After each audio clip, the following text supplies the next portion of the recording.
बिस्मिल्लाहिर्रहमानिर्रहीम। अस्सलाम वालेकुम गाइस, दिस इज असलम वाली सरकार। सो गाइस, आज की वीडियो बनाने का मेरा टॉपिक ये है कि आपने असला लाइसेंस बनवाना है तो उसके लिए आपको क्या क्या चीज़ें ज़रूरी हैं। ठीक है, तो उसके लिए आपकी सबसे पहले तो एज 25 साल होना ज़रूरी है अगर आपने पंजाब से बनवाना है। तो अगर आपने मिनिस्ट्री ऑफ इंटीरियर इस्लामाबाद से बनवाना है तो फिर आपकी एज 18 साल होना ज़रूरी है। तो चलते हैं वीडियो की तरफ। सबसे पहले तो आपको चाहिए इसका एप्लीकेशन फॉर्म। तो आपने एप्लीकेशन फॉर्म कहाँ से लेना है? आपने गूगल पे जाना है। ठीक है गूगल पे जाके आपने वहाँ पे लिखना है कंप्यूटराइज आर्म लाइसेंस पंजाब। ठीक है, तो उसका आपने एप्लीकेशन फॉर्म लिखना है। उसके बाद लिख के आपने ये सेकंड नंबर पे आना है, वहाँ पे आके आपने क्लिक करना है और यहाँ पे आपने डाउनलोड कर लेना है। ठीक है, डाउनलोड करने के बाद ये देखें फॉर्म 1 है। ठीक है, पासपोर्ट साइज तस्वीर, कॉपी ऑफ NIC। ठीक है, डोमिसाइल ऑफ पंजाब अटैच। ठीक है, the application at least age 25 year, medical fitness certificate. Second जो 5th है जो मेडिकल फिटनेस सर्टिफिकेट है। उसके बाद recommendation of police head of department आपका, फिर वो चाहिए पुलिस कैरेक्टर सर्टिफिकेट चाहिए।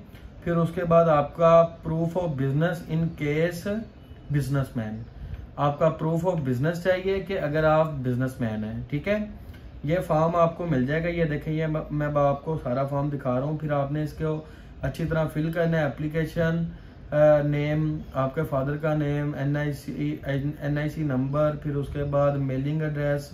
ठीक है, मोहल्ला, स्ट्रीट, लोकेशन, ये सारा कुछ आपने लिख के ये फॉर्म आपने फिल करना है। फॉर्म फिल करने के बाद ये देखें, ये यहाँ पे आपको एक मेडिकल फिटनेस सर्टिफिकेट दिया गया। ये मेडिकल फिटनेस सर्टिफिकेट आपने जो है वो अटैच करना है। ठीक है, ये मैं अब आपको तरीकाकार इन चीज़ों का बताऊंगा। ठीक है, तो सबसे पहले तो आपने एप्लीकेशन जो फॉर्म आपने डाउनलोड कर लिया वो मैंने तरीका बता दिया आपको। तो तरीका बताने के बाद अब आपने क्या करना है कि वो आपने डाउनलोड करके आपने उसका सारी चीज़ें आपने उनकी रिक्वायरमेंट्स पढ़ लेनी है। ठीक है, रिक्वायरमेंट्स पढ़ लेने के बाद अब क्या है कि आपने एप्लीकेशन फॉर्म फिल करना है। 2 तस्वीरें, पासपोर्ट साइज, आपका NIC डोमिसाइल की कॉपी, पुलिस कैरेक्टर सर्टिफिकेट और उसके बाद आपका मेडिकल फिटनेस सर्टिफिकेट कि आपको कोई फिजिकली डैमेज तो नहीं है, आप कोई मतलब आपकी आंखों से आपको सही नज़र आता है, आप नबीना तो नहीं है, आप मतलब चलने फिरने में आपको कोई दुश्वारी तो नहीं है कि मतलब आप कोई फिजिकली आपको कोई डैमेज है, कोई टांग टूटी हुई है, कोई बाजू टूटा हुआ है किसी तरह का भी।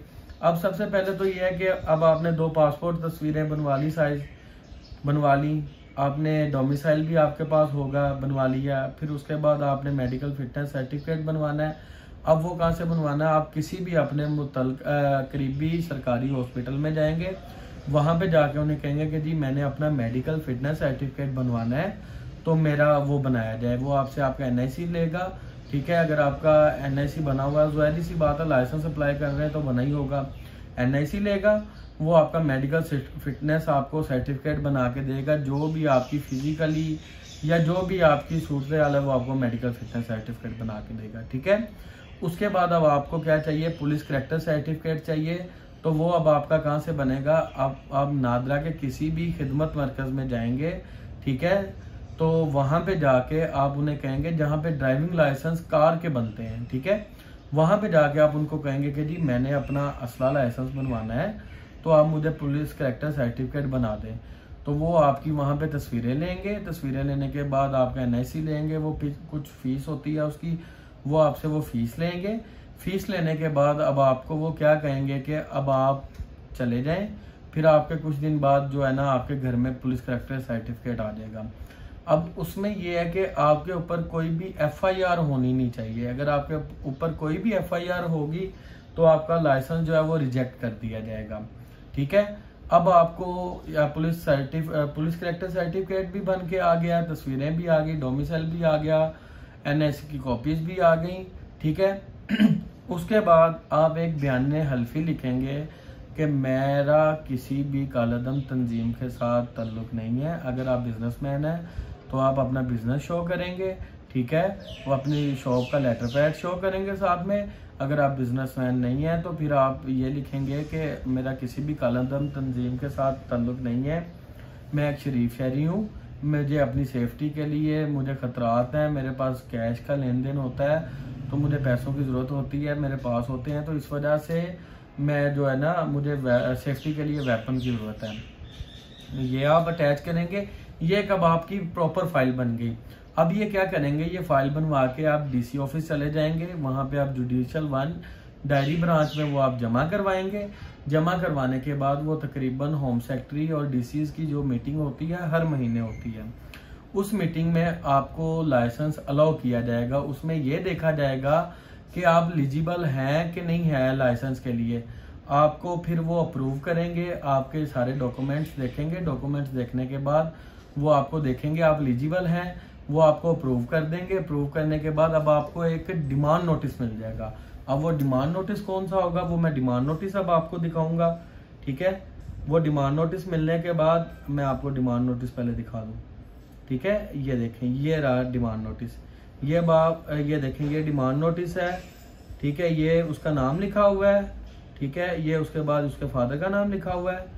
फिर ये उसके ये देखें वेपन्स, उसके 2 वेपन्स के जो उसने बनवाए हैं, ठीक है। ये डिमांड नोटिस है, ठीक है। डिमांड नोटिस मिलने के बाद अब आप क्या करेंगे, ये डिमांड नोटिस लेके आप किसी भी करीबी नादरा के ऑफिस में जाएंगे। नादरा के ऑफिस में जाके आप उन्हें ये बात बोलेंगे, 1620 रुपये आप ओमनी जमा करवा के जाएंगे, वो आपका ये जमा कर लेंगे। उसके बाद आपको वेपन परचेजिंग नोटिस दे देंगे। फिर आपने वेपन परचेज करना है। वेपन परचेज करके डीलरशिप की स्टैंप होगी उसके ऊपर। वो करने के बाद फिर आप दोबारा फिर होम डीसी के पास जाएंगे, वहाँ से अप्रूव करवाएंगे। होम डिपार्टमेंट में आप अपने वेपन का इंदराज करवाएंगे। फिर उसके बाद आप दोबारा उसी नादरा के ऑफिस चले जाएंगे। नादरा के ऑफिस में जाके अब आपने क्या करना है, नादरा के ऑफिस में वो जमा करने के बाद वो ये करेंगे कि आपको एक लेटर दे देंगे, ठीक है, जिसके ऊपर आपका NIC नंबर, आपकी तस्वीर, जैसे वो कॉपी वाले बुकलेट जमा करवाने के बाद आपको एक लेटर मिलता है, वो लेटर दे देंगे। उससे पहले आपको ये करना होगा, जब आप जमा करवाने जाएंगे तो आपको इसकी फ़ीस है तकरीबन कोई 22,500 रुपये आल पाकिस्तान की फ़ीस है, ठीक है। वो आप आल पाकिस्तान की फ़ीस जमा करवाएंगे, फिर आपको वो लेटर मिल जाएगा। वो आपको साथ में कोड नंबर देंगे, ई सहूलत में आपकी वो जमा होगी। वो 22,500 रुपये आप जमा करवाएंगे। जमा करवाने के बाद आपको लेटर मिल जाएगा। लेटर मिलने के बाद फिर आप 15 दिन इंतज़ार करेंगे, तकरीबन 10 से 15 दिन आप इंतज़ार करेंगे। आपका जो है वो कंप्यूटराइज आर्म लाइसेंस जो है वो बना के आपको दे दिया जाएगा। अगर आपको मेरी वीडियो पसंद आती है तो लाइक सब्सक्राइब लाजमी किया करें, ठीक है। अगर आपको कोई बात नहीं समझ आती तो कमेंट सेक्शन में मुझसे पूछें, मैं इंशाल्लाह आपको बताऊंगा। मैं आपके लिए ऐसा इन्फॉर्मेटिव कंटेंट बनाता रहता हूं और इंशाल्लाह बनाता रहूंगा। मिलते हैं इंशाल्लाह अगली वीडियो में, तब तक के लिए अल्लाह हाफिज़।